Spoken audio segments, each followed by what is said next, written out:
We're live. Hello. Hello, friends. Welcome. Welcome to this week's episode of Hollywood Matrimony Live. Make sure you check out our website, hollywoodmatrimony.com. And we are live right now on Facebook, YouTube, and Twitter. Go find us on all of those platforms as well as what? Hive and everything else. what am I missing?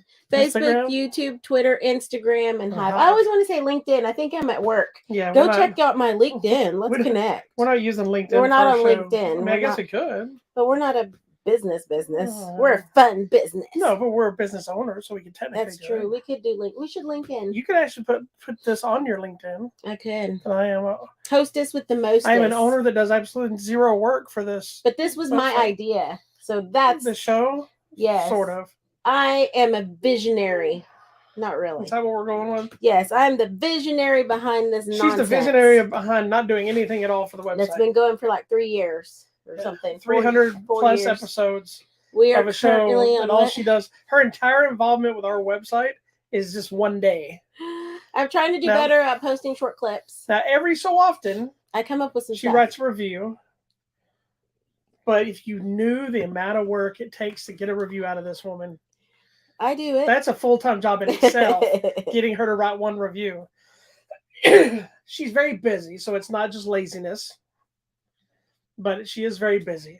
So if you look at it, the show, I am very busy keeping you in the lifestyle you are accustomed to. The show we have is it's gotten better and better because I've tried to make this show good. It's her production.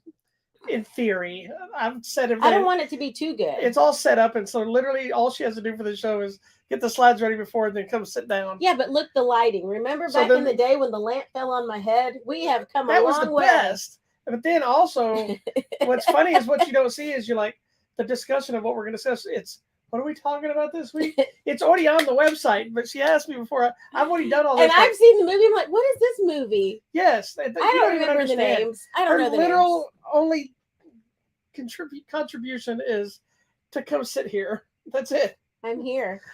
Anyways, thank you so much for watching. We do have a good variety of movies to talk about, but again, visit the website, go like, click, subscribe, share, thumbs up. Go follow the dang YouTube. You can turn off notifications, but we just need more subscribers for more free stuff.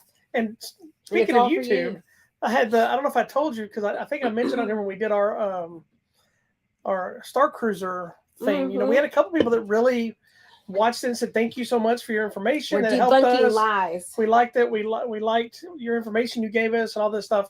And I had that other guy that I commented on. It was my fault. I probably shouldn't have said anything on his page. I didn't say anything rude. I just was saying. I would have been like, these are all lies. Well, I did say that, essentially. I said it in a nice way. Because it was clear it was somebody that hadn't been on the ship. And I said, well, you're right about the price point. I said, all the rest of the stuff is not true. I just left there. And it was more to say, hey. Trying to help. But as we all know, these people that are posting videos that are bashing things, they don't want the truth. They want what feeds their agenda. That's why I shouldn't have posted. And so he attacked me, and I was like, whatever, that's fine. I said, we had a great time. So when all the stuff started going down recently, they canceled a bunch of reservations for the Star Cruiser. But we don't know if it's a refurbishment, if it's a struggle. It very well could be. It could be a struggle because of the price point. It could be changes they're making. They could be with the Bob Iger coming back. They could be restructuring it. Who knows? We'll never know. The speculation is going to be that it's failing. Yes, always. So he went. I didn't tell you. I had no more comment or discussion about it. I didn't say anything else. He sent me another message after they were canceled. I see it's failing as we told you. I bet you feel stupid for paying that money now, don't you? Yeah. And I said, actually, the only thing that they've done is discounts, is the before and after hotels. And yes, thing it said. It may be failing, it may not. Do I feel like we wasted our money? Absolutely not. No. If it stays, will we be going again? Absolutely we will. So, and that was kind of the end of it. But it just makes me laugh that there's It is a little pricey. I'm going to give you that. I agree it should be lowered. It's $6,000 for two people or $6,000 for 4 people. Basically, it's $6,000 for the cabin, which I think sleeps 4. It's the cabin in the 2 days. Yeah. So, I mean, if you got 4 people, divide it by 4, fine. But I think that it could probably be like 4,000. I agree. I do agree. 3,500. I'm not arguing that it's too expensive. It's expensive. But I understood why it was too expensive at first because of the stuff they do and what they're putting together and and the thing they set up, it's a big undertaking. Yeah. Do I think it would be worth more if they said it was 3 days instead of 2? Yes, because there's a lot of stuff crammed in that I think they could easily spread into 3 days and make it a little easier for everybody. But I also they're trying to get turnaround time so they can get more reservations. And so I am hoping that they do lower the price point a little bit on it. But at the same time, I would pay it again. Yeah, well, I'm not right now. I'm not right now, but we're very busy. I'm saying, in a couple of years to go do it again if it's still around. I'll be more than happy to pay it again. We can go in the year 2027. Well, that's because we have other stuff planned. I know. That's what I'm telling you. What I'm saying is we didn't have other vacations planned. I would not have a problem paying to go again. I'm not saying I'm going to go again. We may never do it again ever, but I would do it and not feel bad about paying for it. There you go. Look at you with your... I didn't say I could afford to do it right now. I just said I would. You would. Anyway. Gonna do it again. All right, let's talk about what we're talking about today. I don't even know what we got. Okay. So we didn't have a show last week for no reason other than we hadn't watched a lot, and then we both got sick. So I didn't get sick until Monday, so it was kind of a weird. Knows? It was a weird weekend last week. Well, it was weird because we were both fine on Sunday, and we didn't do the show because you were kind of busy with some work stuff, and we didn't have a lot of. We had seen one thing together. Yeah, and then we were just like, I think it was you were tired. Was I watching a football game? Well, we ended up watching the Cowboys were playing. We're in Dallas. But we ended up watching the game because we weren't doing the show. Correct. But you were laying down. I'm like, do you even want to do a show? Do you want to just skip it? And you were stressing, I think, on a work thing you were trying to do too. And so we said, okay, let's just save it for this week. And so this week we now have a plethora of things. But the irony of it all is we got sick this week. Mm-hmm. So it was like we didn't do a show. So it almost looks like we didn't do a show because we got sick. But we didn't get sick until after we didn't do the show. And your sick is gross, by the way. What? When you get sick and throw up, like you have such manly throw up, it's like, blah. And when I throw up, it's like... that is not how you throw up. I will tell you this right now. There is nothing you do when you're involved sick that sounds anything like it's nasty. I will admit I didn't throw up actually, but I dry heave more than anything else. So I know this is gross discussion. I like everything just comes back. Mine is very violent. I bust all the blood vessels in my face. You look like you got beat up. That's why you showed up after my Monday call and was like, what the heck happened to you? I'm like, did you get in a fight in the bed? Lord. Okay. Right. So that was really gross undertaking. So where are we going first? We're going this. This is the craziest movie. Loved it. This is one of those things that one of the few times something like this pops up that I knew nothing about. Yeah. Usually this kind of world or these weird stories I hear because I watch a lot of weird shit. Mm-hmm. This, I knew nothing about this. So it was awesome diving into this. What is it? This is the Pez Outlaw. It's available now on the Netflix. And it is exactly what you think it's about. Pez. And it's a documentary based on the real life story of the Pez Outlaw. And how can there be a Pez Outlaw? Tell us the story. So this man was working at comic conventions, selling just he's stuff. Like a toy collector. Toy collecting. He's a cereal box guy. Yeah. Okay. He was the guy that would cut out all the cereal boxes and send them in to win every single prize. And it's funny, this is true. The reason why it says now one per household is this guy, like for real life. Because he would go to junkyards and get all the boxes in the trash. He would go through everything else. And so he would send off and get all these exclusive items and then sell them at the convention so people couldn't get them. Yeah. But he didn't do it illegally. He just was getting the trash. And so, the reason we can only one thing per address is this guy's fault. And then... that kind of dried up on him because it was the one per household. So he's like, well, what else is there? And he saw somebody selling Pez dispensers. He's like, what are these things? That's kind of cool. So we got into Pez collecting. And then through circumstance found out, Pez are made in Austria, the headquarters, but only certain designs would make it to the U.S. because the Pez president, known as the President here in the United States, didn't like some of the designs. And then there's apparently different manufacturers in Russia and I forgot somewhere else. Somewhere Croatia, or who knows? There's all these European manufacturer companies, the distributors, and they have all these other ones over there, but only a limited number get to the U.S. and it's none of those designs. The rest of the ones, if you lived in Russia, they're coming. Yeah. But they're not coming here. So he's like, I'm just going to go over to Europe and I'm going to go buy some Pez so I can bring them here and sell them at this convention. So the story essentially is a story of a man who was smuggling Pez that were not sanctioned to be in the U.S. here and building an empire. Yeah, and his name is Steve Glue, and I love it because it's told through, like, Steve Glue's there. He's an old man now with a white beard and everything, and you see the picture. They got some guy to dress up like him and do like reenactments, and it's so cute and funny the way the story is told. And what made this thing more intriguing? The story itself is interesting. Yeah, but it's made more interesting because it's just unassuming hillbilly who lives on this totally dirty hillbilly farm. He looks like somebody you would see that's probably just collecting his eggs and milking cows and doing field work. You know, he had big long beard, Duck Dynasty type people with overalls, but didn't seem to have a lot of education. He has some mental issues. He had some PTSD from Vietnam or something. So yeah, he's not the kind of person you would have ever thought that would have even gone through with this kind of thing. And it's so funny because on the first few trips, his son went with him. His son was, teenager, and he went with him. And the son was driving him around, and he's like, it worked for his dad to act dumb, like the dumb American that doesn't know anything. He didn't have to act. He was just being him. Like, I just want to buy some Pez. And these people would let him into the factory. They'd show him all these designs, and he'd come back with like duffel bags full of Pez. And you think you have to remember the time period. This was in the 90s. Well, no, it was earlier than that, I think. No, he started in the 90s, like in 94. Well, apparently, like one of the stories they tell, it's not really a spoiler, but talking about getting them back into the country. He had bags and bags, and I'm talking big duffel bags. Duffel bags of thousands. And he gets stopped at customs during, so you would assume they're not going to let this stuff in the U.S. See, I didn't know that. I didn't know that these people that have these patents and stuff like this, they have to file with customs when something has a legal sanction to sell into the country. So if you're saying Pez, the Russian people have a right to sell Pez to the U.S., then they can legally send it through. Whoever is the legal distributor. So when they look at it, they look in the book, and it says Russia can do it, they'll let it in. It says Russia cannot. They don't let it in. Pez never filed it. Pez never filed any paperwork to say they were the official distributor in the U.S. Well, that's the European Pez. No, Pez U.S. never filed to say the only people who can sell Pez in the U.S. is Pez. So they couldn't do anything about it other than guy's like, okay, go through. So he was doing this for years, just going and buying thousands and thousands of Pez that had never been distributed here, Pez that were just prototypes that had never even been released anywhere. And he was coming to conventions selling for like $4,000. People, there was that one lady that said she spent $11,000 on one Pez dispenser. I'm like, what it's both baffling and not surprising to us at all.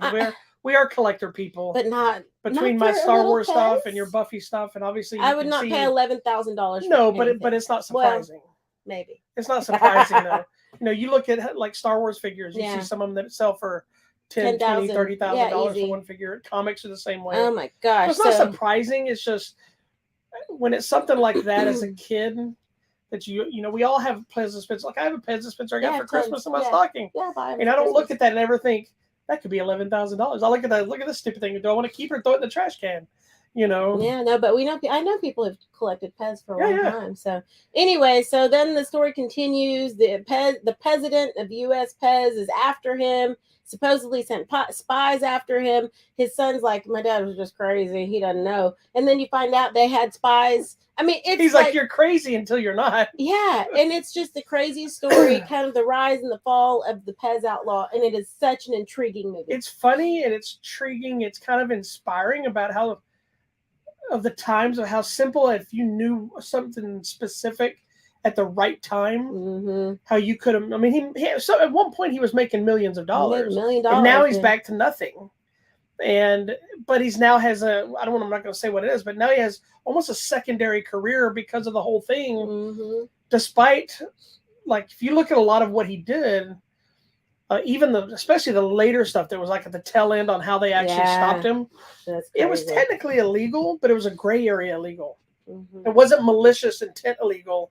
It was trying to build his own business, and the proper things were probably not in place the same as they are now.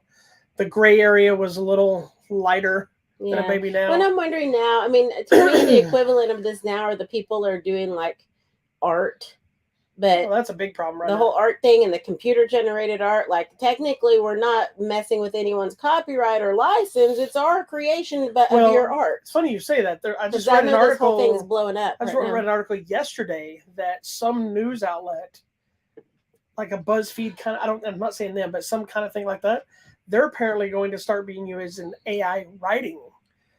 And it could be That's basically creepy. putting writers out of business now. That's so creepy. they said they were going to be a predominantly AI content created writing articles now, where all you got to do is you punch in the subject matters and then it generates a whole article for you. You know, and it's taken the personality and the personable nature. But this is just literally, people like surprise. This is just the next level of the social media taking over the world and the electronic world of people not interacting with each other. It was streamings and it was, Kindles instead of books, and it's just that next tier of we've been getting rid of the physical stuff that people are making. Now we're getting rid of the people that are making the things. Yeah, we're going all digital with everything. It's kind of creepy.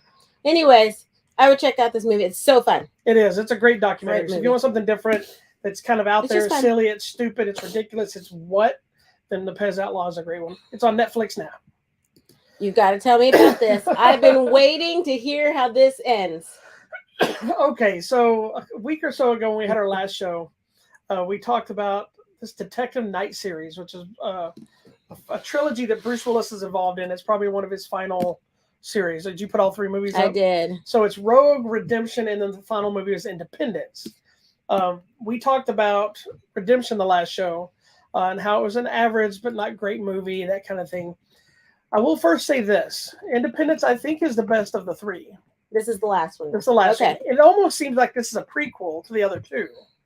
Like, because the way the story follows, the first 2 kind of flow right past each other. This one seems like it's its own animal. It might have happened before the other 2 movies. So if they were to move it, I don't think it would have affected anything. Okay. I think that this story would have been told, Detective Knight in his case and whatever he's doing, and then the Rogue movie could have gone back into their next case, and then the implications that lead directly into Redemption. So I don't know if it was meant to be that, but that's how it felt. Much like the other ones, Bruce Willis he's in the movie prominent, but he's not the star like he is in any of these. He's there. He's a prominent figure. He gets in on some of the action, this and that. But there's other characters kind of leading the charge. It's fine. It's like it's the big thing of this is a story that goes along with it. So if you watch the first 2, you already know what you're getting. None of them are great. They're very straight to video. Well, we know Bruce Willis has been having mental health issues, so that's fine. We know that he's now earwigging it, so he's got the thing, and somebody's giving him. So that's why they have each one of these. Like if you look at the posters, the other people in the posters are really the people that are the stars of the movie. Oh, and each so like the kid with the gun in this photo of Independence, he's really the one that's leading the charge. Okay. If you look at the last one, I'll put it back up. The guy in the background with the Santa Claus, that's the main bad guy. If you look at the first one, neither one of those are really released. They're both in there, but the movies themselves are all kind of throwaway. But they're forgettable. They're forgettable. Are they okay action? They're okay, I guess. They're forgettable action movies. They're the kind you might see just like low budget. You might rent it at the Blockbuster back in the day and be like, oh, that was kind of stupid, or trash, or you'd like that kind of cinema thing. But here's the reason I wanted to talk about this movie, and I probably shouldn't be talking about it, but now that it's been 2 weeks later, I'm going to talk about it. So I was watching this final chapter to review it, and I'm watching the movie, and I'm like, it's all right. It seems just the story seemed a little bit better than the other ones, and so I'm going with it, and and then something happens, and I got to set it all up first. Something happens, and they have this probably the biggest action piece of the entire series. Okay. Involves like a car chase, shootouts during the car chase, people jumping off cars on other cars, and explosions and everything, and it's really well done. But something happens, and I'm like baffled by it, and it keeps happening, and I keep waiting. This can't be right. So I just finished the movie, right? So now I'm kind of like, wow. This movie ended this movie really on a trashy note. On it already being a struggling series that wasn't great, wow, they dropped the ball on this. So I start writing the review, and then I stopped. I was like, no, this can't be right. It was bad enough that I had to reach out to the PR people at Lionsgate. And I'm like, I need to confirm this. I just watched this, and here's what happened. Is this accurate, or did I get the wrong thing? And so they came back like, hold up, you were not supposed to see that. This is not what is right. Can you send us screenshots of your screener?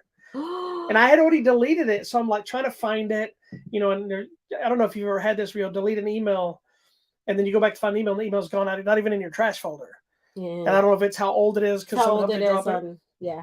So I can't find it. I'm back and forth with them, and they're like, well, please don't post anything about it. We'll get back to you. They came back and they apologized. They realized their mistake. We've sent you another screening link. When you review, if you would please not acknowledge anything that was on there in your review. Wow. So it wasn't bad. Wow. But here's what happened. There's a sequence where Bruce Willis is crawling out of a moving truck on the highway. Okay. Right? And he's going to crawl out onto the hood and jump onto the car in front of him. Okay. So I'm watching this on my computer while I'm working. So it's one of these things, kind of this. And I was like, he's crawling out of a truck that is not moving in front of a green screen. Oh, you saw an unfinished version. Yeah, and so he's on the hood of the truck, and he jumps off. I'm like, oh, but it didn't look like it was unfinished. It looked like just somebody forgot to cut that snippet out at first. So I'm like, oh, that's trash. But next thing I know, the entire last 20 minutes was nothing but the green screen stuff. It was like shootouts and green screens, and you can see people throwing rocks into the frame. And there was like it was an unfinished copy. The whole major action piece to the film was the cuts of green screen and people jumping onto the ground and oh my god, seeing wires and oh no. And then when it ended, the only thing that made me stop it outside knowing that they sent me an unfinished copy of this film, I knew that couldn't be obviously. I'm not stupid to think that's how they meant me to see it, but it made me start wondering. Did they accidentally release this way as a movie? Yeah. So I started looking at other reviews to see if anybody else mentioned it. Yeah. Nobody was saying anything. So I'm like, was I even supposed to see this movie now? Now I don't even know if I was supposed to even see this movie. And then it gets to the credits and it just says end credits. And that's all it's saying is end credits. It's just a placeholder. And then it's cutting in and you're seeing people walk around. It's like, it's so weird. I've gotten unfinished copies before. Yeah. And they'll tell you, hey, some of the effects aren't done. Please don't judge it on that. Yeah. But I've never had a film where the entire movie is finished until the final action. And they were like part of the beginning of that action sequence was finished. I was watching car seats and shootout and grenade. It was so subtle of the first few times that I thought it was a tree in the background.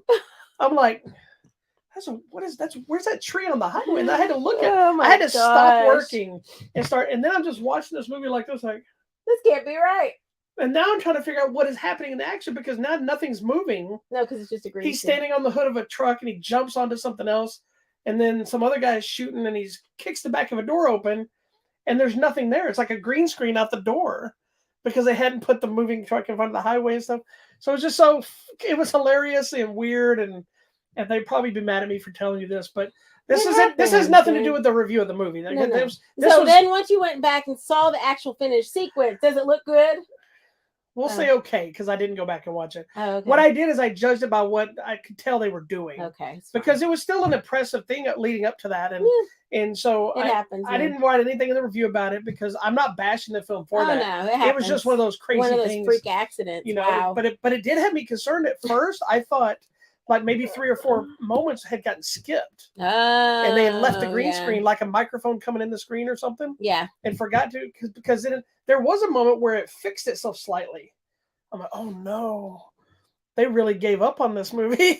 And then it became more hilarious than anything. And it was in the middle of the night. It was like 2 a.m. I'm watching this. I'm like, and I was like wanting to get you, but you're already in bed. And I'm like, you know me, I'm like, and then I didn't think about saving it to show you. No. And I was like, no, I gotta talk about this on the show. And so it was killing me that we didn't do the show last week. And I'm like, I almost told her before the show, but I was like, no, I gotta tell this on the show. That's it's just funny. Man. Anyways, okay, so where do I check out the trilogy? All of the movies are on Blu-ray and DVD now, and I believe hold on, let me double check that last one. It may not be on Blu-ray. And is this his last movies now? It's hard to tell because they keep saying his final films and he keeps having movies come out, but I think this might be in the realm of the final stuff. Oh no, it's on Blu. Well, no, the first 2 are on this. All of them should be on demand and digital. With Rogue and Redemption are both on Blu-ray and DVD. So I'm assuming this was not far behind. Okay, sounds good. if you like I watch them because I like Bruce Willis, and if you like the the legacy of Bruce Willis, this is the kind of film series that could have been really awesome, had a Die Hard like element to it, of just a cop, vintage Bruce Willis stuff, but we don't have the vintage Bruce Willis anymore. Yeah, that's too bad. So, that's okay. Anyway, it is what it is. All right. Next, we're going to something just completely crazy and out there. Oh, the movie Men.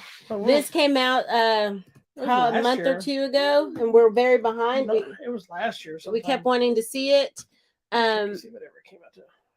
And it's weird, and it was made by, and you'll see why it's weird. Who was the guy that made this? Something Alexander. Alex Garland. Yes. He's a writer and director, and let's see, what is he known for? He did Ex Machina and Annihilation, that weird with, space Natalie Portman. movie with Natalie Portman. We love that movie. 28 Days Later. He wrote 28 Days Later. He wrote it. Just so you can tell just from that, his vision and the way he crafts movies is a little bit different. Like even that Annihilation movie, I think I might have know what happened. I don't really know. Anyway, so this movie is called Men. The story, it is a young lady named Jessie who has decided to rent a little college on the coast of England somewhere. Oh, is that far back? Just to kind of get away, and we start to find out she's gone through something with her husband. And so she's just trying to get away, and literally craziness ensues. So the movie is kind of deemed a folklore, kind of dark fairy tale horror, but it's dealing with abuse and sexism,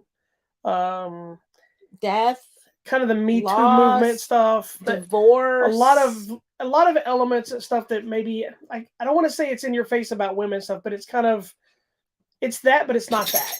Yeah. If that's hard to explain, it's a hard movie to explain. Yeah. It's a hard movie to understand.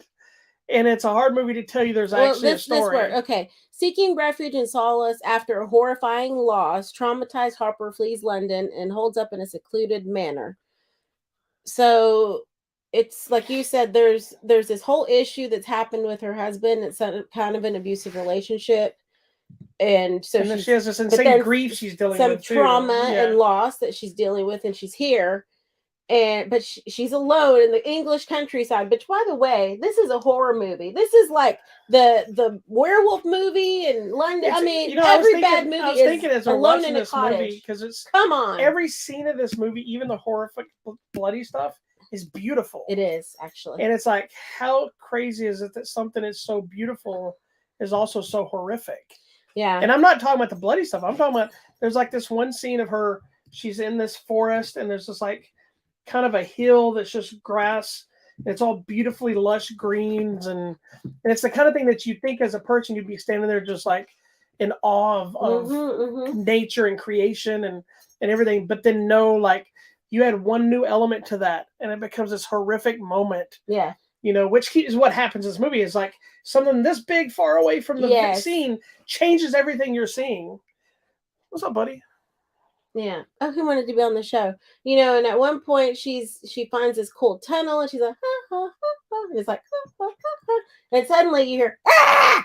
And she's like, what the heck? And takes off running, which we would all do, and it is. And I don't know if you caught at the beginning, she gets to the cottage and there's this apple tree, and she takes the apple, and we're both like, you don't eat people's apples. Yeah, but that was my first thing. I was upset. I'm like, you don't just eat people's produce off their trees. But did you get kind of like an Adam and Eve vibe? Because she's the only woman, first sin kind of thing. Yeah, and she's the only woman, and you find out it's a town full of just men. And the creepy thing is, creepy and beautiful at the same time, is the man that's in this movie is all the men in the town. Everybody. It is amazing. The makeup they did. The only one that's a little off is there's a kid. That little boy. You can tell it's a CGI face. Yeah, it's this kid. But it still works. Wasn't it Rory Kinnear or something like that? Rory, yeah. That is one of those names. Don't name your kid Rory, because I can't say it. I had a boss one time named Rory. I've always had a problem with that. Anyways, I really love this movie, but it's weird. But I love it for the strange, uncomfortable nature of what it is. Mm-hmm. It doesn't necessarily make a lot of sense. So it does and it doesn't, but I can see I can see somebody watching this movie and saying this is utter trash. It makes no sense. I hated it. I got nothing from it. And I know somebody felt that way. Yeah. But I can also see. I always try to find something good. Yeah, I can also see what my thing, and I think this is the kind of movie, and I love these movies where it wants you to make your own understanding of what they're trying to say. And if it makes you kind of uncomfortable and then it makes you question, or it says, I think this, because there's a lot of elements in this movie that I felt were like a metaphor for something else in her life, or metaphor in life about what's happening, that I saw it, but I can also see how somebody else would be like that. I don't see that at all. I feel like in my mind, what happened at the house really happened because there's evidences, maybe not what she saw. I think in her head there's so much going on, and I think we get to the end of the movie and you find out that, you know, because of the issues and the abuse of her husband, she finally stands up for herself. No idea what really happened, or she hurt somebody or multiple people or whatever. That's to be determined.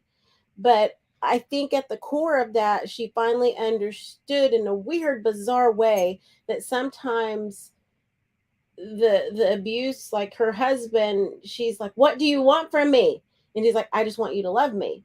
But his way of loving was abusing her. Yeah, trying to bring the guilt, make her guilt into loving him. And it was crazy, but I think she finally reached the point where she could let it go. I have a theory on something that I didn't bring to you, but I can't say it here because it would spoil it. I don't know. Yeah. So I want to ask you after we get off the show, so remind me. It's such a bizarre but beautiful and kind of creepy and weird and empowering and sad. I will say the final sequence of the movie is gross.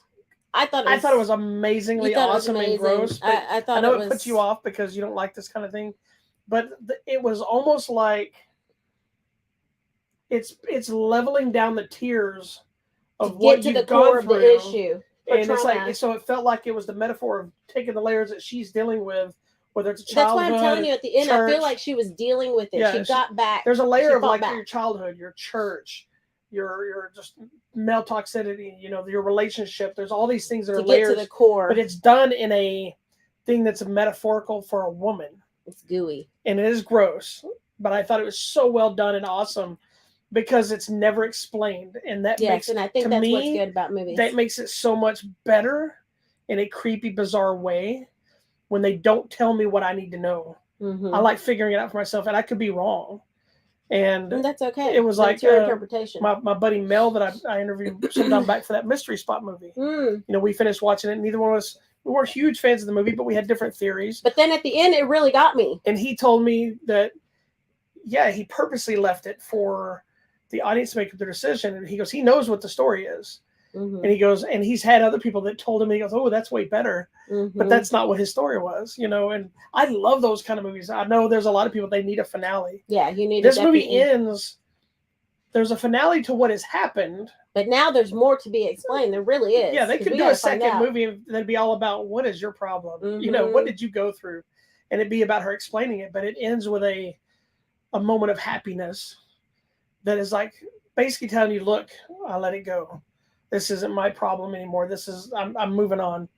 And so I think that's what it was. And I have a theory of the evidence. No, I have a theory of the evidence, you know, and the friend could be a thing too. I have a theory of the friend because you saw the friend when she showed up. Yeah. But I have a theory of the evidence, but I think. Okay, we'll talk about the evidence. But I have to remember if I'm remembering a scene that's there and I'm not blending it with something else. Because if it's not there, it makes no sense.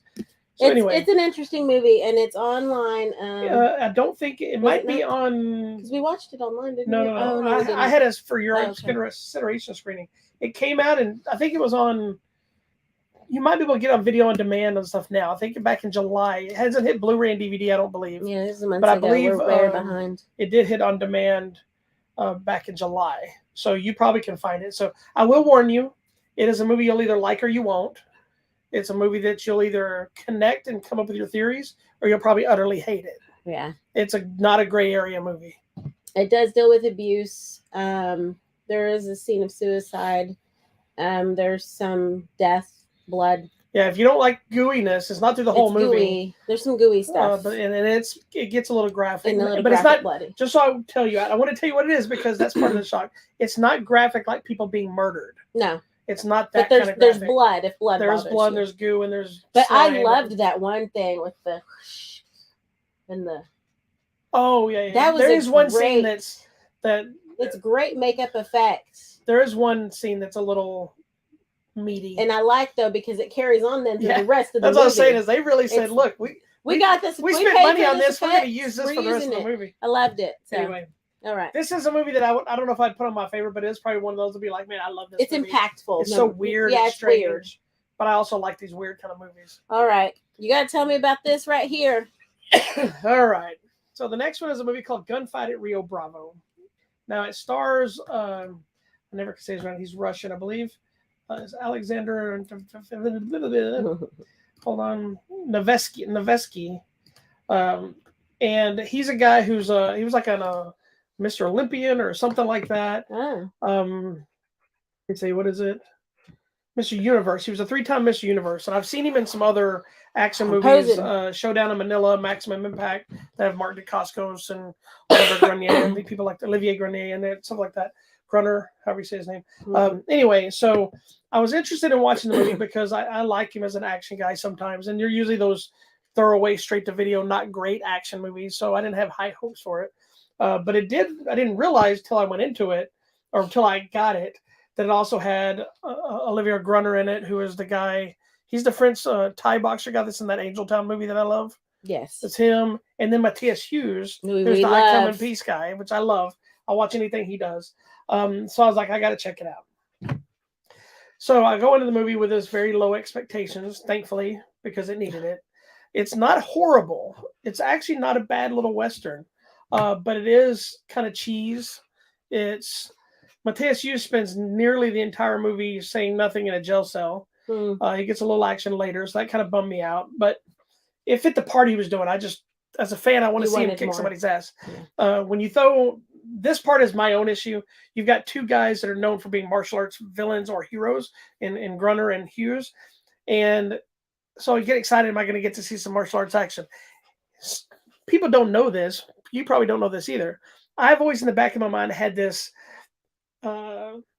dream movie project of all these famous martial artists doing a Western. Okay. Almost like a Magnificent Seven with like Van Damme and Seagal and Chuck Norris and Don the Dragon Wilson and being outlaws and karate fighting and gun. I've always thought about this since I was younger.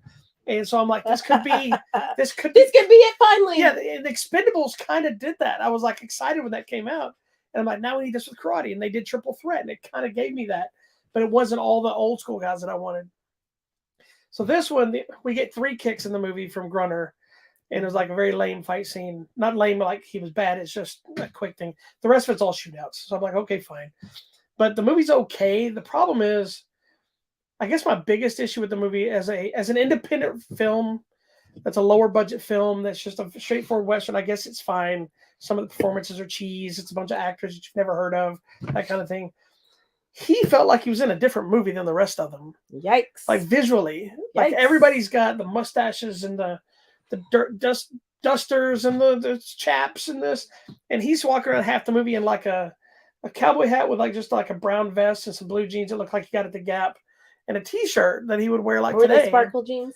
No. Like that. But then when he finally decides he's gonna, because he's the mysterious hero, when he goes and puts on his badass outfit for the final fight, he's wearing like this leather jacket that looks like something Ghost Rider would wear.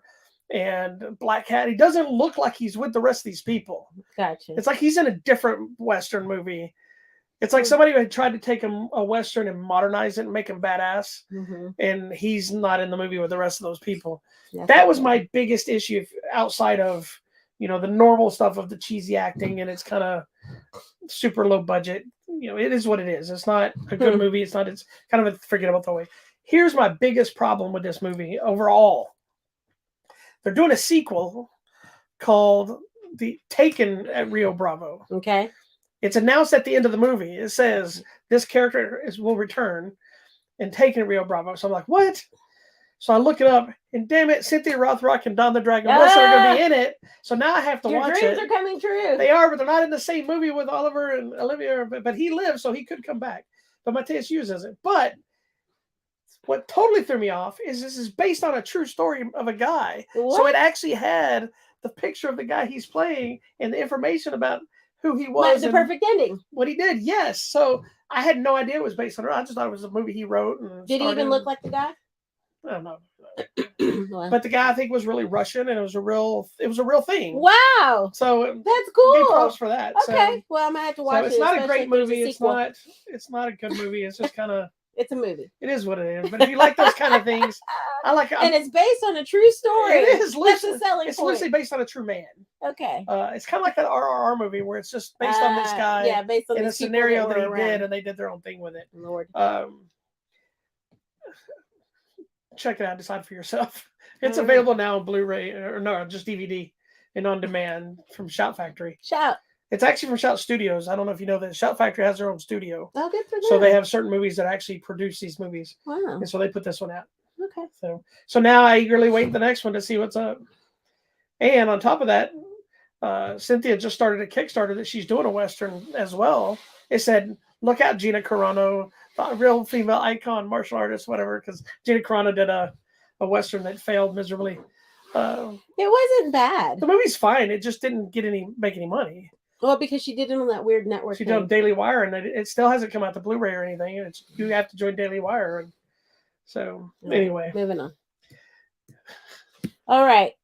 This is a movie that we are also behind on seeing. We've been wanting to see it. It's called The Sun. No. We weren't behind. We saw it before it came out. Oh, did we? Last week. We just haven't talked about it. Last week is when it opened. Okay, we were supposed to talk about it last week. I apologize. We weren't on the show last week. The reason it seemed like it was longer is because it did a limited release to get for Academy Award recognition. But it didn't come out. It didn't come out till last Friday. Okay, well, hello. This is a new movie called The Sun, and it stars Hugh Jackman. It's got Laura Dern, Vanessa Kirby, Zen McGrath, and Sir Anthony Hopkins. That's right.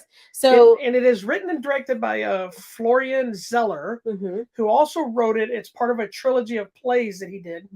That was The Father, the Mother, and the Son. Correct. We saw The Father. We talked about it last year. It's starring Sir Anthony Hopkins. It's about a guy with dementia or whatever. I guess that's what they decided. We can't tell you. The Father. I know, but I don't want to spoil it. That's not a spoiler because it's talked about. It's actually such a great movie. The Father is brilliant. It keeps you guessing, and you don't really know because you're seeing it through his eyes and things are changing. It's really good. And the only connection is he's in this movie showing up as Hugh Jackman's father. And it seems, and I never found anything that was official, but it does seem to say that's who he is. So this is more of a prequel to that movie, but you don't need to see the other movie. It doesn't really matter. So this is really about the relationship of Hugh. I just hope we get the mother now so we can see all three of the stories. It's the relationship of Hugh Jackman and his son. So it's about his son.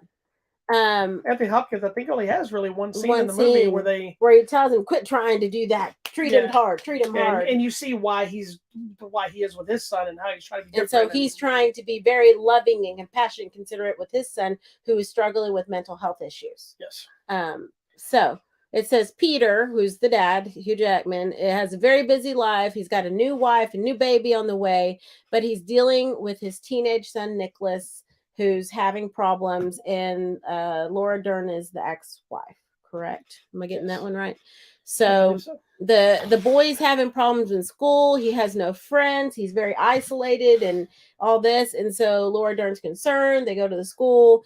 The boy ends up living with Hugh Jackman and the new wife because Hugh Jackman's like, maybe I can connect. So you're dealing with some multiple layers here because you have the new family, you have the old family, you have the boys' drama, and then you have the parents trying to deal with it together while being not together. Yeah. And then creating friction because are you trying to be together? There's a lot of levels of realism here, which is, I think, where this became part of your issues. It was too close to real life. It was. It's depressing. It's sad and it's depressing, and I think the reason The Father works better is I thought this was an excellent movie, but it is more streamlined to the real world. That it's a little close to home for certain people, depending on what you do is. Whereas The Father, even though it's real life, it creates a little bit of mystery as it's unraveling what's really going on. So there's a creative nature to the storytelling of you're like, oh, that's what over here. That wasn't what we thought it was. This one is what it is. It is what it is. And at moments you have glimmers of hope that that it's gonna get better, and that living with his father, and the father and son dynamic is gonna help him come out of this depression, or whatever. And so you kind of go back and Especially, you hope, I think that ending was brilliant because it had that same idea of there's that wait a glimmer of minute. hope. Everything You think it ended some way, and we're like, oh, it ended another way, and then you're like, oh, it did end another way. Like 3 layers of what, almost like a what could have been or what did happen kind of idea. Yeah, and like your hope for, I think that's it, like your hope for your children. Yeah. And in a certain way, Hugh Jackman has this whole idea in his head of this is what it could be, and then you come to the face to face with the reality of what it is. For me, there's the most heartbreaking scene is they finally get their son in an institution for therapy, and the son is just pleading and pleading, let me out, let me out, let me out. And the doctor's like, I know he's asking you to let him out, but it's not safe. And so you see them leave. And I'm like, okay, good. They left him there. He needs help. We all know where this is going. They go back and get him. And I'm like, ugh. So, but I guess I get it. I mean, it's frustrating because but again, it's a case of the people outside can see what you don't see. Heart-wrenching. You think things are getting better. People on the outside is like, no, they're not. Mm-hmm. And when you put yourself in that scenario, you're torn between what you want to be right and what you think is right, really happening. It's like you say, it's not any different than a relationship where 2 people think things are getting better until they stop working on it because they think it's fine. Yeah. And in a risk of being depressing, that's what happened with my first marriage and my daughter passing away. Is we got through something that usually splits up marriages. And instead of building on that, hey, we're fine. And we were 2 young people that shouldn't have been married in the first place, so it crumbled. Mm-hmm. And that's kind of what happens in the real world when you're making decisions. You don't always think about the hard truth of what needs to happen. You think about what you want to happen and your hopes that it's going to be good. And then 90% of the time you should have gone with the thing that was going to be the struggle. Yeah.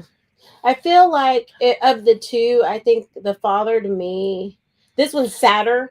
The father to me was more intriguing and kind of like it envelops you a little more. Both of them still show those struggle of people trying to maneuver whatever it is. Like here it's this issue with the son, here's the issue with the father.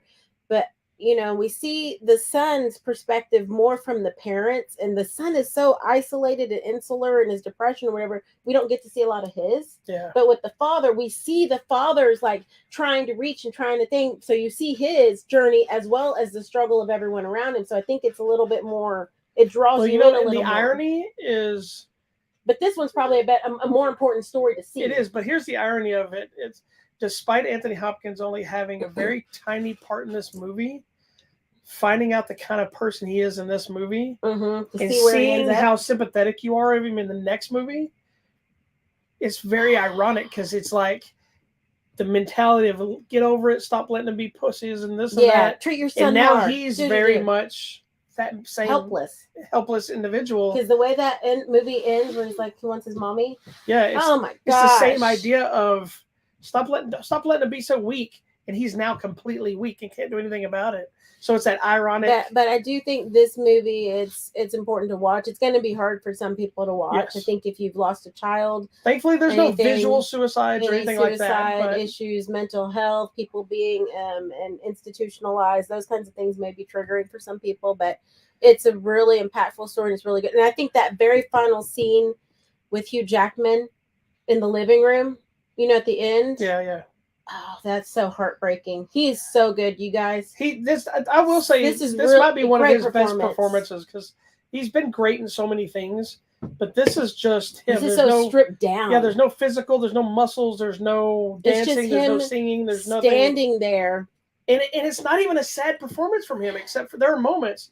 But it's at the very end. It's this hopeful, wistful, naive performance because he thinks everything is fine.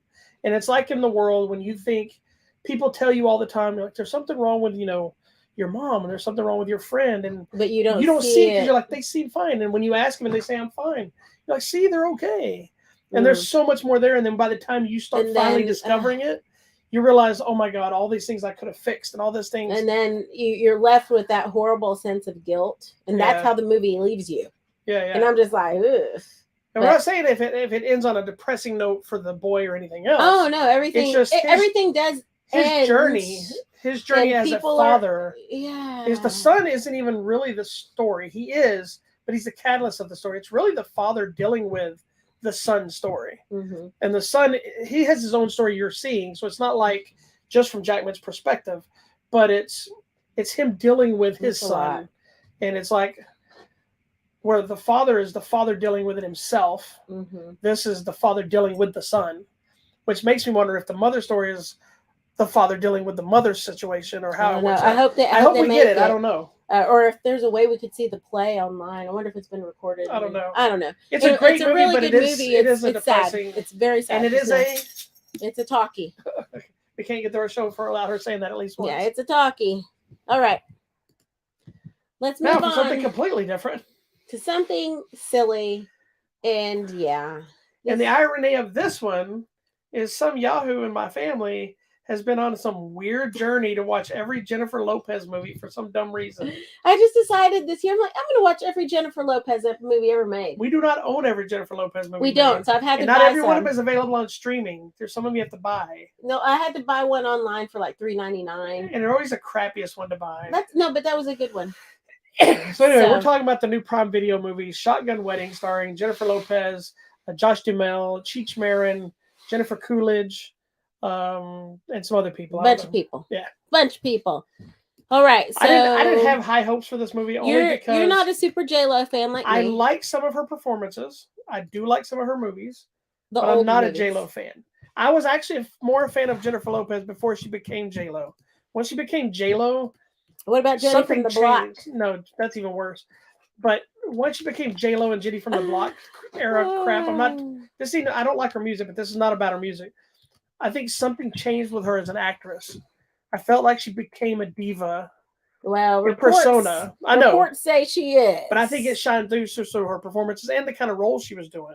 Because prior to that, like U-Turn I Love, it's not a great movie. You either love it or you hate it. But she looks Mexican in that movie. I don't know if is she Mexican? She's Puerto Rican. Puerto Rican. She looks super Hispanic in that movie. You know, not that she doesn't always, but she's got like the perfectly straight, like Indian type hair. Yeah, and like the movie I rented was Mi Familia. That was a good one. It has every Latin person. I can't stand the Selena movie either, but the movie that Money Train I liked. Jack I like. Jack was good. Something else. But more recently, I did like that stripper movie she did. What was it called? I know what you're saying. I thought she was excellent in that movie. I thought it was great. But it's not called the stripper movie. I know it's not called the stripper movie, but it was a movie about strippers that were making bank. And there's been many other things she's done. Hustlers. The Hustle? Hustlers. Yes. Hustlers. Yeah. There was something else she did recently that I thought was fine. I don't remember. Anyway, she's You didn't like Marry Me, did you? It was fine. It was exactly just a cheese throwaway movie that. She was good on the show Shades of Blue. She was good on that. Anyway, doesn't matter. So what is this movie about? All right, so this movie is about our two young lovers going on away for an island wedding, and you find out somebody in this partnership didn't really want this big island wedding, and so craziness ensues. First of all, guys, if you're going to plan a wedding, get on board together. It's essentially an action comedy. Mm-hmm. A lot of the movie screamed The Lost City, which was Sandra Bullock and Channing Tatum. But it is a different movie. It's not copying the movie, but I felt like a lot of the same things. Yeah, a lot of some silly things. But I don't think it stole from each other. I think it's just one of those that you're telling a similar idea, and so it just happens. Yeah. You know, and but this one I think had, I guess, the layout of being a wedding, and then kind of the silly nature of why the action is happening. Well, and you see in the trailer, like, crazy people show up on the island with guns. Yeah. And that's all you know. Yeah, whereas the other movie is a treasure action movie, so you're expecting this kind of action. This is out of place action for the scenario they're in. Correct. So it makes it a little silly. And it's silly, it's over the top. I thought it was a fun movie. I actually had a good time with it. I thought she was good in it. I liked her in this one. It's okay. I'm going to tell you right now, this is not one of my favorite Jennifer Lopez Really? movies. I thought you probably loved this movie. I like Marry Me much better. Oh, no. I like it better. You know the best thing about this movie? Jennifer Coolidge. Jennifer Coolidge is the best thing in everything. She's the best thing of everything. You know what I love about her? She's just her. I think you said it yesterday. Yeah, she's not like trying to be super skinny, supermodel. She's like, no, I'm not. She's like all like that. She doesn't care. Well, but she's so funny. Well, and here's the thing: is and she's pretty. You can easily miss her funniness because her lines are throwaway lines. They're subtle lines. They're background lines, and that's what makes her effective. Like she says something like two people are talking, and she might just go like, "I love ham." And it has nothing to do with what's going on, but you can't help but laugh because it's like, what? Because we know those people, and she even gets it to get in on the action. That's a great scene. And I thought this movie was a blast. It's cliched. It's fun. You know exactly where it's going to kind of end up. Happen. But Marry Me is the same way. You know exactly what's going to happen. I think this movie's way more believable than Marry Me. Because Marry Me is just a ripoff of that other movie. I don't care. I like that one better. I like this movie fine. It's not my favorite Jennifer Lopez movie. And I like all Jennifer Lopez things. I will watch it again. No, you don't worry. I'm not allowing it. I've watched Marry Me like 5 times. Why? Because I really like it. It's not that good. It's the cutest little movie. And you hate Owen Wilson. I don't hate Owen Wilson. I love Owen Wilson. You used to talk trash about him all the time. He's in my Google movie, and I watched that. He is, but prior to the Google movie coming out. I watched that probably about 3 weeks ago. Prior to the Google movie coming out, you used to talk trash and be like, I don't like him all the time. I don't remember. Are you sure it wasn't the other Wilson? No, you never talked about Luke Wilson about anything. Who knows? You'd always talk trash about his nose, and you didn't like watching because of his nose and his face. Well, now I like it. Anyways, this is a fine movie. It's by the books. You know something's going to happen. You know somebody's going to show up with a gun. You know somebody's going to try to show up looking all crazy. It's basically the kind of the stupid, mindless action comedy romance that you expect. Yes. You know going into it. There are some very funny people in the cast. There's some great action in it, too. Like, do we know that he's in the movie? Yeah, he's in the trailers. Okay, he shows up.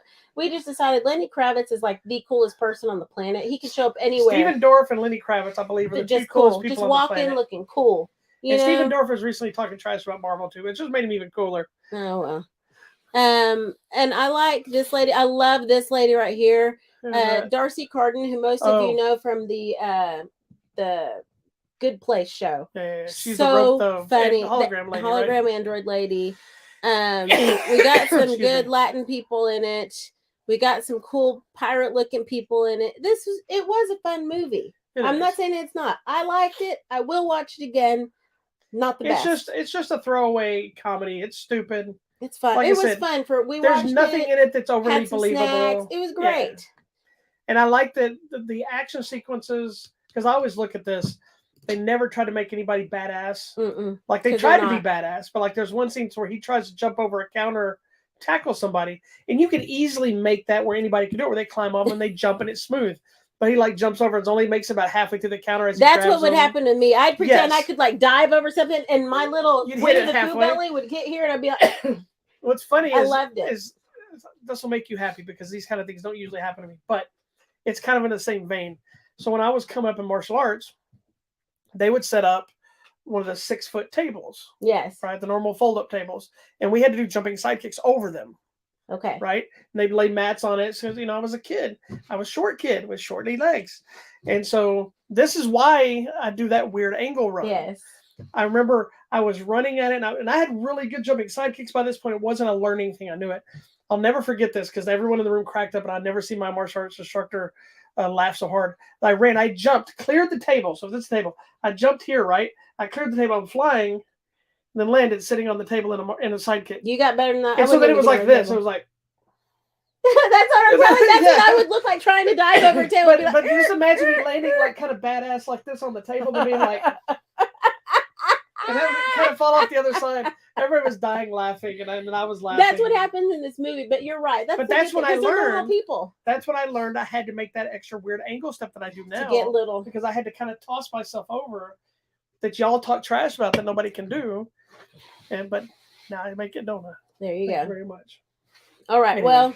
The only thing I learned about this movie is we need to take you ziplining. I need to learn how to throw a grenade. Why do you need to take me ziplining? Because I don't know. And then I need to learn how to throw a grenade because you said we need to make sure if I ever have a grenade, I can throw it far enough away from us.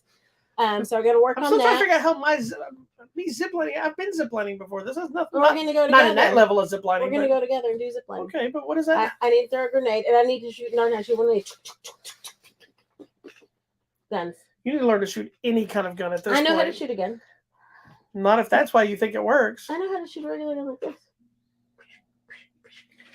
And then You'll don't do know this. Like, look, babe. Yeah, we've been through that scenario too. Anyway, Shotgun Wedding. It is available now on Prime Video. It's cute. it is exactly what you think it is. Not the best movie ever. It's cute. It's fine. Now, let's talk about a good movie, too. Another one. Get a lot of controversy from this one. Is it? Yeah. I believe it. So the latest is a movie called YouPeople. Is it Kenya Barris? I always say his name wrong. It's not on there. It's available now on the Netflix. Yeah, Kenya Barris, who is the creator of Blackish and Grownish and Mixedish. He had that other show that was on Netflix with I don't remember her name. Anyway, Okay, I'll go look it up. It was where he started it. You watched like the first episode and then you didn't like it anymore. Where he was playing himself and he was married to the chick that was Quincy Jones' daughter. Oh yeah, I didn't like that. It ended up being a great show, but you didn't really care for it. It was like a fictional version of his life. He was playing himself. He wrote and directed the movie, and Jonah Hill co-wrote the movie with him. You may not realize this, but this movie is kind of an unofficial remake of Guess Who's Coming to Dinner. I was going to say this is very much in the vein of Guess Who's Coming and Guess Who's Coming to Dinner. Kind of an unofficial remake of it. Okay, because it felt very much like the same. Yeah, and so it's Jonah Hill and Eddie Murphy and Nia Long, David Duchovny. Was it Julia Louis-Dreyfus? Julia Louis-Dreyfus? Yeah. There's somebody. I don't know. Jonah Hill. Sam Jay was his best friend. Yeah. She's funny. Travis Bennett, and then Rhea Perlman's in there. Deion Cole's in there. Mike Epps is in there. So it's essentially the story of this Jewish man who he does a podcast with his black friend about the culture of, I guess, black culture in general, but they're looking at their different perspectives from coming from a white person and a black person, and just cultures in general, like how everyone sees each other. Yeah. And I think it's interesting that you get two of the most disenfranchised cultures together, the Jews and the blacks. Right, and he ends up falling in love with the daughter of Nia Long and Eddie Murphy, who is played by, what is her name? Lauren London. And so then it becomes the typical thing you've seen in these kind of movies where it's like Meet the Fockers and all Meet the Parents. But I'm glad it's not just a generic white family, it's a Jewish family. Yes, and a Muslim family. Steeped in tradition with a Muslim, family. And I'm like, whoa. Heading into this film, I wasn't sure if we were going to get a slapstick comedy style thing. The trailers, it felt like Eddie Murphy was going to be a very serious, toned down character. And, if you don't know, Eddie Murphy hasn't done a lot in the last few years. He started doing more in the last few years. Yes, Rashida Jones was in that other show. But he ditched his iconic laugh years ago. He doesn't do it anymore. Yeah, he won't do that. And he's done more dramas and different things like this. So heading into this, I wasn't sure what we were getting from Eddie Murphy. Mm-hmm. We got him in Coming to America too. And so we're like, okay, he's still doing that because he's doing Beverly Hills Cop 4 now. And so, but what are we getting here? And he is very straightforward. He's a hardened, devout Muslim in this movie, which makes him terrifying and funny. Yes. In a very, very simple way. And it's interesting because, his brother, who is Mike Epps, he's like, yeah, whatever, Jeff or Stanley Jamie or whatever his name was. He's my name is now Akbar Muhammad. He's like, no, it ain't. And so I loved Mike Epps in this because he brings like the normal. He's the window. He's the funny uncle. But he's the window into what Eddie Murphy was. When he was younger. Yeah, now he's pretending he's higher level, whatever, Akbar Muhammad. Jonah Hill is toned down too from his typical crazed performances of stuff he does. But I think that's been kind of happening for a long time because he's been taking a lot of dramas and he's really established himself as, I think, a really great actor. He is, and he's really fun in this. He's funny. He can carry a serious scene. He can carry crazy scenes. He can do some action. He's done in some of the movies he's been in. And I think these two had really great chemistry together when they had dialogue because he was always uncomfortable. He always looked at him like you should be uncomfortable. And then even when they connect, you feel like they really are connecting. Yeah. I think, too, the funniest things come from Julia Louis-Dreyfus. And the most inappropriate. Because she's saying things, and I'm just like, you can't say that. Her and David Duchovny's characters They're trying. They're what I think this movie is important about is you may like the movie or not like the movie, but I think it opens up some interesting conversations about us as a mixed couple. You may not have known that. I'm white and she's brown. What? Which basically means you have a manager and a laborer. No. No. Means you have good food and culture. And you've got bland and ketchup. I'm pretty sure you had chicken fried steak the other day. Okay. You still put ketchup on eggs. I did not put ketchup on chicken fried steak. And eggs. I put hot sauce. I put everything else on. Anyways, continue. The mixed race couples. Where were you going? Talking trash the way I eat. Talking about mustard. At one point, because on your eggs, I'm going to go there because at one point Jonah Hill and his best friend are doing the show, and his friend comes to the conclusion that you will never understand us, no matter what. And I'm like, that is very sad. Well, yet in a way, kind of true. It is true. It's like, and being someone who's usually the white guy with our group, because we have a group of people we hang out with. We're very blessed to have a good mix of people. Our group of core friends that we normally hang out with is an Indian woman, a black man, a Hispanic woman, another white lady, and me, because there are always white people, always have to be more of us. And no, but we discuss all the time our different cultures and the thoughts, and one of them is in an arranged marriage, and one person is in a mixed marriage as well. And then we talk about all these different things, but also how they grew up in their cultures in different countries and things like this. But one thing I talked about on this one, and we've had the conversation before, is this has a great example of the trouble as a white person to try to connect with the issues of the colored people. And that is the line you walk between trying too hard to be supportive. Trying way too hard. And not trying hard enough. Yeah. And or trying to act like you understand when there's no way to, like, I will never understand what it feels like to get in my car, drive over, get pulled over by the police, and fear for my life. That's scary. Now, I have an understanding of it because of the people I hung out with, and I've been in situations. So because of my skin, I feel fine. But because of my tattoos and the earrings and the things in the past, I now have that back of my mind concern when it wasn't okay that everybody had tattoos and earrings and, but I would still never understand how you may feel as a woman of color and a woman, and you go out being afraid. Yeah. I don't have that concern. I don't understand how my friend who's black feels when he has to go out or when his kids leave his house or, scary. But it's that this has a lot of those dialogues of her and Duchovny. They're trying to connect with this woman as a black woman instead of just as a woman. A woman, yeah. And so they feel like he has this ongoing exhibit conversation that's killing me. He's like, I like X going to give it to you or whatever. He's like, yeah, my man Exhibit. That would be DMX. I don't know what he was singing, but he started playing something on the piano. He was talking about X. He was all everywhere. Yeah, he was talking about X to the Z Exhibit. I don't know, y'all. It was crazy. And then the mom just kept saying the most inappropriate things about like her skin or her hair. And at one point she accidentally pulls off a lady's wig and she's like, this is a wig. And she starts freaking out. And I'm like, you should know that. But I mean, I guess you don't know that. No, but then on the flip side of all that, it's so bizarre. Is Eddie Murphy's character is judging him immediately with the understanding he's judging him because I know the kind of person you are. The reality is he's judging him because he's a white person. Yeah. And then he's starting to try and find things wrong with him because he's white without ever saying that he's white.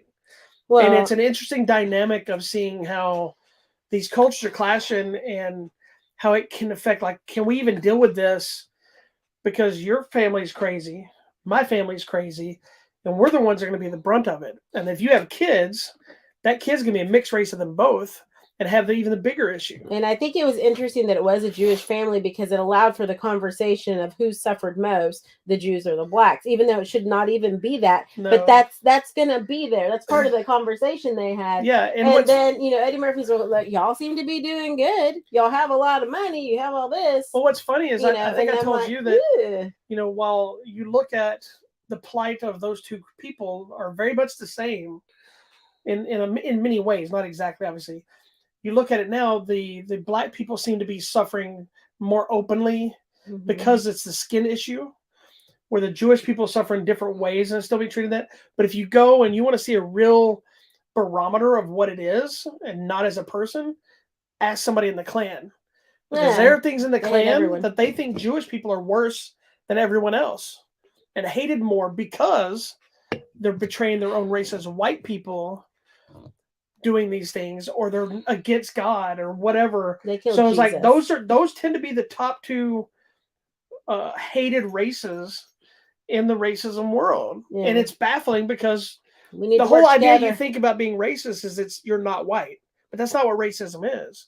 It's like you could be racist against a black person can be racist.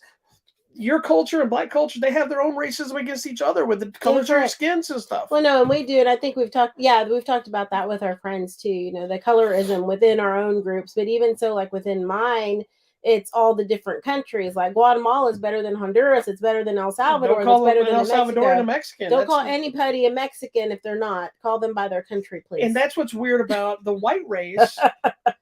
There's never a racist issue about you're pinker than me. You're never not with tan all brown enough. people. It's a thing. That's what I'm saying. Is there's just this weird set of rules when you're dealing with racism that it's bizarre. It only applies to certain things for certain people because it's the way they feel. It's not right or wrong, but it's now created levels to everybody that nobody is really safe. But then there's the perception that everything the white people have, we've got it great. And in the bigger scheme of things, I'm not arguing that we don't. We do. I recognize white privilege. I recognize all those issues. But then there's that other side of how do we support and how do I be there for you and understanding as someone who cares about you and cares about you being treated right without looking like I'm just doing it to save my white face. Like you're not white savior in me. Or I'm trying to overcompensate by like, I like enchiladas. Let's have some Mexican food, and it's not just I want to go have dinner with you. I'm trying to sell your culture. It's this weird dynamic. So that's what this movie is like. All of this, and we've been talking about it since we watched it. So it's really cool, and but it's also funny. It's fun. I enjoyed it. Believe it or not, it's very funny. It is funny. It's not slapstick funny. It works. Sometimes way better uncomfortable funny. Yes. It works way better than it does. I love Jonah Hill. I have been a fan of Jonah Hill since the first time I saw him in 40-Year-Old Virgin when he's trying to buy the glitter boots at the eBay store. And he's like, I want to buy these. No, well, you have to buy them on eBay and then you can pick them, but I want to buy them here. And I was like, it was so funny. It's just one scene. I've been a fan ever since. And I love Eddie Murphy. And it was nice to see Eddie Murphy doing something a little different than we normally see. But then still getting to see the shine of the original Eddie Murphy later in the film to make it work. So I really enjoyed the movie. But I did too. I think it's great. I would watch it again. But yeah, there are a lot of people that are bashing the movie thinking it's too controversial, woke racial stuff and blah, blah, blah. And black people trying to say they have it worse than us and this and this. Yet it's written by a black man and a Jewish man who wrote the movie together. It together to make sure. I would really like to hear the conversation of them developing the script. Is it Jonah Hill writing the Jewish things and saying, here's our issues, and him, Kenny Barris bringing their issues, and then let's discuss what the conflicts are? Or did they write each other's stuff and then say, let's come back with the I'd like to, it'd be interesting to see the dynamic, how they develop this. I mean, it's a fun movie, guys. Yeah. It really is. But YouPeople is available now on the Netflix. It'll get you thinking. And if you add Nia Long to anything, it's always good. You don't get enough Nia Long in the world. All right. And that's that. Is that the last one? That's it. Oh. All right, then. Well, I guess we talk about what's coming out next week. Yeah. It's actually a pretty slim week. We're getting ready into a new month. So usually on that last day of the month, it's not usually heavy load until you get into the holidays and whatnot. So we don't have a lot coming out. Dawn of the Dead Collector's Edition coming to 4K. This is the Zack Snyder directed one, not the original. This is, in my opinion, one of the few cases where the remake is probably better than the original George Romero one, but that's just my opinion. It's the one where they're in the mall. With Ving Rhames and all it's not Barbara. No, that's Night of the Living Barbara. Dead. That is Night of the Living Dead. This is Dawn of the Dead. I know. I did like the one in the mall. Yeah, still George Romero. And the original's in a mall, too. This is just the newer version. Yeah. Event Horizon's getting a new 4K release. I thought they already did, so I don't know what this is. The Italian Job, the original one with Michael Caine, is getting a 4K release. Young Sherlock Holmes is getting a limited release. This says mimited release. I think it's a type of mimited release. If not, I don't know what a mimited is. Maybe there's a character in the movie named Mimited or Moriarty, and they're trying to blend it. I don't know. Oh, that's hilarious. It happens. And that's pretty much it. That's all the really big stuff that I'm seeing. All right. Coming out on the line or at the theater. So coming out on Tuesday, coming to Netflix, it's a new documentary called Pamela, A Love Story. It's a documentary about Pamela Anderson. She was on Stern this week for the first time in years. Oh, good. And then we're already into February, my friend. So coming out on Wednesday, February 1st, Black Panther Wakanda Forever hits Disney Plus. So if you have not seen it yet, you'll get to see it this week. I'm excited for you. Coming out on Friday. We're excited for this. Knock at the Cabin. This is the one with Dave Bautista. It's the latest M. Night Shyamalan Ding Dong Yeah, movie. and the one where they're like, to save the planet, someone must die. You have to kill somebody in your family pick or someone. something. It's intriguing. I'm like, okay. It's one of those kind of movies that's going to be either amazing or just not work. I think it's going to work. I do too. I already know who I would kill. So Dave Bautista? No. Oh. It's one of those family people, right? Yeah, yes. Okay, then I'm excited for this one. 80 for Brady has all your old school funny ladies in it. Rita Moreno, Sally Field, Jane Fonda, Lily Tomlin, because they're always together. It's going to be so fun. I'm there. It'll be one of those sandwich controversy happens. Everybody still attacks Jane Fonda. I know, forever. Coming out on Netflix, a movie called Infiesto. It's So this is based on COVID, March 2020, when the state of emergency goes into effect. Everyone's supposed to be quarantined, but a lady who's been missing from several years suddenly appears, and of course, craziness ensues. Coming on video demand digital, A Lot of Nothing. It's a couple living in California, and they discover that their next door neighbor may have just killed someone. But he's a police officer, so what are you going to do? Always mess with the property values. Coming out on video on demand and digital, we're going to watch this. It's called Arthur Malediction. It's for anyone who saw the Arthur and the Invisibles movie or trilogy, the Little Land of Fairies. Luc Besson animated children's movies. Now they've turned it into, you're in the area, the house where the movie was filmed, but the creatures are actually real, and it says it's a deadly nightmare. And it's produced by Luc Besson as well. So I think it's going to be good. Find out what's happening. Also coming out on Netflix, a movie called True Spirit. It is a drama based on the true story of Jessica Watson, who is the youngest person to ever sail solo around the world unassisted all by herself in 2009. Video demand and digital, a movie called Little Dixie, a drug cartel things happening. This guy's trying to save his daughter, Little Dixie. I don't know why. Netflix, Bill Russell, documentary. I don't know why they're trying to save her. I don't know. A documentary on Bill Russell, who's an NBA legend and civil rights icon. Watch it.